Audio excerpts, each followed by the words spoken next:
Is 15% down universal with all banks and lending institutions? No. So there's nothing universal about banks or lending institutions. One of my favorite quotes to say on here is he who has the gold makes the rules. Each bank is different. Now, if you're talking about like a Fannie Freddie, like a federally backed mortgage, then there's the same rules applied to any bank interested in lending through that program.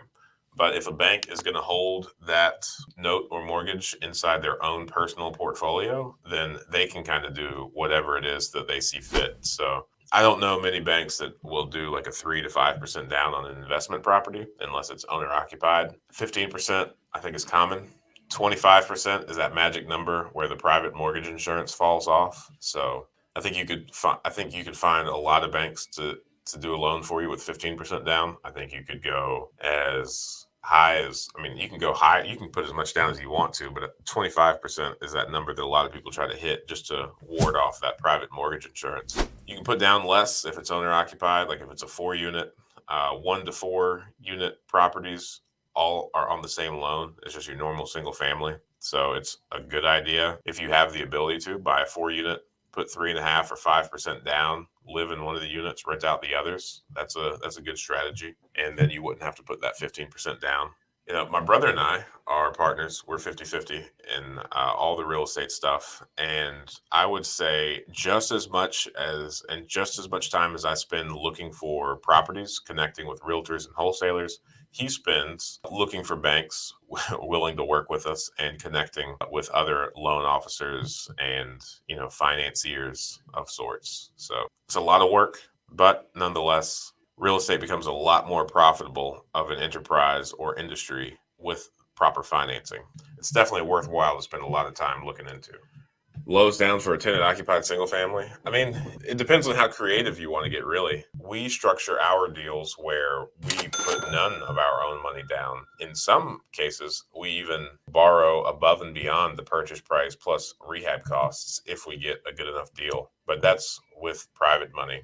So our whole strategy revolves around borrowing private money from like friends and family members. It's secured by a first position mortgage. We generally pay interest only payments, 10% thereabouts. And then when we get a package of these properties, when we get, let's say, 20 to however many of them, then we refinance with a traditional bank. And our formula is purchase price plus rehab costs is equal to or lesser than 75% of the after repair value. We make all the appropriate repairs. So then when we go and refinance with a traditional lender, all the appraisals come in. We take out a 75% loan to value loan, effectively kind of in reverse, leaving 25% of our equity in the property, similar like to 25% down or 15% down.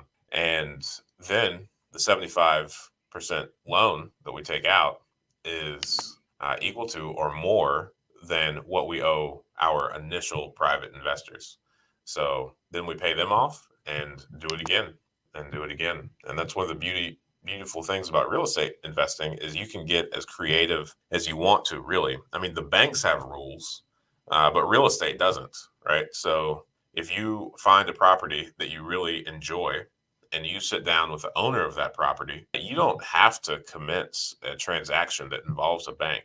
If you wanted to negotiate with him, you two can come to virtually any arrangement that between you two you see is fair. And then you can draft up the appropriate legal documents to back up that conversation that you have. And there are a number of very successful real estate investors that have built their entire portfolios without any of their own money into the properties. Some of them have built entire portfolios and have never used a bank for anything.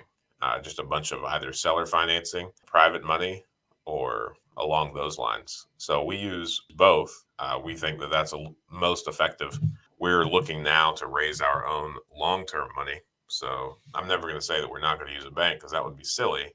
But if we can find enough individuals that want to park their money for 20, 30 years, it'd be secured by real estate. So it would be similar to, I think the financial instrument equivalent would be like a certificate of deposit, maybe. But, you know, we pay a higher percentage than that. 6% is what we're aiming for at the moment. So if we can find 6% at 20 or 30 years, And there are people out there that, want to lend money at those rates and consider it a fantastic return. And it really is. If you look at what else is as safe that pays a return. If you look at financial instruments, it's going to be a lot less than that. So that's our strategy, and that's what we're looking for at the moment. Thanks for watching that clip. I thought that was a good question. And I think you can ask good questions too. Join us every Friday morning at 8 a.m. Eastern Standard Time for a live stream Q&A where we answer plenty of questions just like this one. In the meantime, consider subscribing to the channel if you want more of this content.